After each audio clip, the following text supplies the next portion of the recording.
হাওড়া দুষ্কৃতীদের উচিত শিক্ষা দিল পুলিশ। ইতিমধ্যে আপনারা জানেন যে সেখানে কিন্তু মুখ্যমন্ত্রী শুভেন্দু অধিকারী পুলিশের ভূমিকার ক্ষেত্রে খোলা ছাড় দিয়েছেন এবং সেখানে কিন্তু দেখা গেল যে একেবারে দুষ্কৃতীদের উচিত শিক্ষা দেয়া হলো। এলাকায় সন্ত্রাস তোলাবাজির অভিযোগ রয়েছে দুষ্কৃতীদের বিরুদ্ধে। দুই দুষ্কৃতীকে জনসমক্ষে ঘোরালো পুলিশ। পরনে কেবল অন্তর্বাস আর কোমরে দড়ি। একজন অস্থায়ী হোমগার্ড শাহিন মোল্লা, অন্যজন উত্তর হাওড়ার ডন আকাশ সিং। দুজনের বিরুদ্ধে একাধিক অভিযোগ রয়েছে। আকাশের বিরুদ্ধে পুলিশকে গুলির অভিযোগ। হাওড়ার তোলাবাজিতে উচিত শিক্ষা দিল পুলিশ। কোমরে দড়ি বেঁধে অন্তর্বাস পরিয়ে এলাকা ঘোরানো হলো দুষ্কৃতীদের। সেই ছবি আপনাদের সামনে আমরা তুলে ধরছি। পরনে কেবল অন্তর্বাস আর কোমরে দড়ি।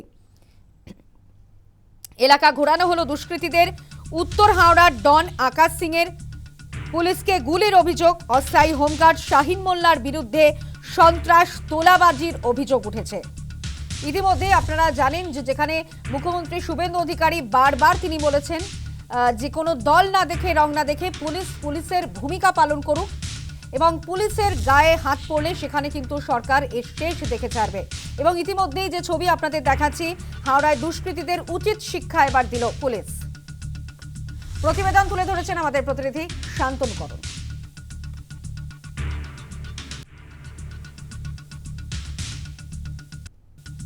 পুলিশের যে ভূমিকা, সেই ভূমিকা নিয়ে রীতিমতো মানুষ কিন্তু যথেষ্টই পুলিশের ভূমিকা নিয়ে আপ্লুত এবং খুশি। কারণ যা অতীতে পুলিশের বিরুদ্ধে একটা অভিযোগ ছিল, দুষ্কৃতীরাজ করে বেড়াচ্ছে, তাদের বিরুদ্ধে অভিযোগ থাকলেও পুলিশ কেন তাদের নাগাল পাচ্ছে না, তাদের কেন গ্রেপ্তার করা হচ্ছে না, এসব নানান প্রশ্ন উঠত।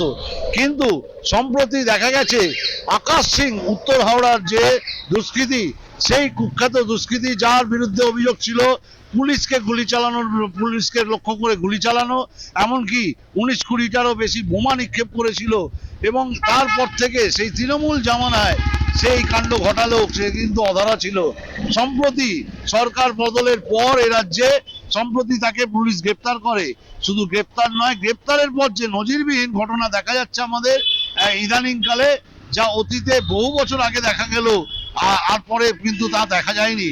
পুলিশ এই দুষ্কৃতীকে নিয়ে একেবারে মাথা মুড়িয়ে তার শরীরে অন্তর্বাস পরিহিত অবস্থায়, যে অবস্থায় সে ছিল, তাকে নিয়ে প্রকাশ্যে রাস্তায় হাঁটিয়ে নিয়ে যাচ্ছে। সাকরাইলের ক্ষেত্রেও দেখা গেছে সাকরাইল থানার পুলিশ এক তোলাবাজের বিরুদ্ধে অভিযোগ ছিল, সে কিন্তু পেশায় অস্থায়ী ট্রাফিক হোমগার্ড, এবং সেই ট্রাফিক হোমগার্ডের অস্থায়ী যে তার বিরুদ্ধে যে অভিযোগ ছিল, তোলা তুলে বেড়াতো এবং সেই তোলার টাকা কোটি কোটি টাকা তার বিরুদ্ধে তোলার অভিযোগ। সেই টাকা কোথায় যেত? মানুষের যে অভিযোগ, প্রিয়া পাল অর্থাৎ তৎকালীন যে তৃণমূলের বিধায়িকা সাকরাইলের, তার সঙ্গে তার ঘনিষ্ঠতা ছিল, অর্থাৎ সেখানে তার হয়ে সে কাজ করতো কিনা এই প্রশ্নই সামনে চলে আসছে। এবং এই দুষ্কৃতীকে পুলিশ গ্রেপ্তার করার পর একদিকে উত্তর হাওড়া আর একদিকে সাকরাইলের যে শাহিনী মোল্লা অর্থাৎ এই সানিকেও কোমরে দড়ি পরিয়ে একেবারে দড়ি বেঁধে কেন্দ্রীয় বাহিনীর জওয়ান সমেত সাকরাইল থানার পুলিশ প্রকাশ্যে তাকে নিয়ে রাস্তায় কিলোমিটারের পর কিলোমিটার হাঁটিয়েছে। অর্থাৎ মানুষকে পুলিশ এই বার্তা দিতে চাইছে, যেটা মনে করছে ওয়াকিবহাল মহল, যে দুষ্কৃতীরাজ করলেও পুলিশের নাগাল থেকে যেমন তারা পার পাবে না, ছাড় পাবে না, পুলিশ তাদের গ্রেপ্তার করবে, আইনানুগ ব্যবস্থা যেমন নেবে, সেই সঙ্গে সঙ্গে তাদের যে ইমেজ অর্থাৎ দাদাগিরি, তাদের মস্তানি এবং তারা যে ডন হিসাবে খ্যাত, মানুষকে ভয় দেখাতো, মানুষ মুখ খুলতে পারতো না, মানুষ অভিযোগ করলেও তারা আতঙ্কে থাকতো যে বোধহয় তার উপরেই আক্রমণ করবে। এর থেকে নিস্তার পাওয়ার জন্য একদিকে মানুষকে সাহস জোগানো, পাশাপাশি এই যারা দুষ্কৃতী তাদের যে ইমেজ, সেটা কিন্তু মানুষের সামনে ধূলিসাৎ করে দিচ্ছে এই পুলিশের এই ভূমিকা। অর্থাৎ সব মিলিয়ে যদি দেখা যায় যে একদিকে উত্তর হাওড়া, একদিকে সাকরাইল, কেন এতদিন পুলিশ গ্রেপ্তার করতে পারেনি, এখনই বা কেন এই ঘটনা ঘটছে? অর্থাৎ এখান থেকে একটা প্রশ্ন যেমন উঠছে, পাশাপাশি এটাও পরিষ্কার হচ্ছে সেখানে কি শাসক দলের ছত্রছায়া থাকার কারণেই পুলিশ কি ভূমিকা পালন করতে পারেনি? পুলিশেরও কি কোথাও বাধ্যবাধকতা ছিল, তাই ভূমিকা পালন করতে পারেনি?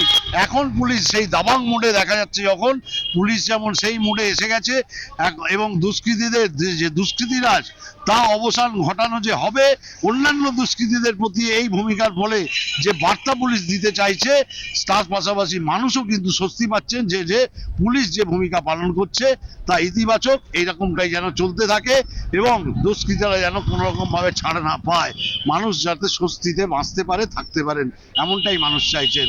হাওড়া থেকে শান্তনু করণ, নিউজ টাইম।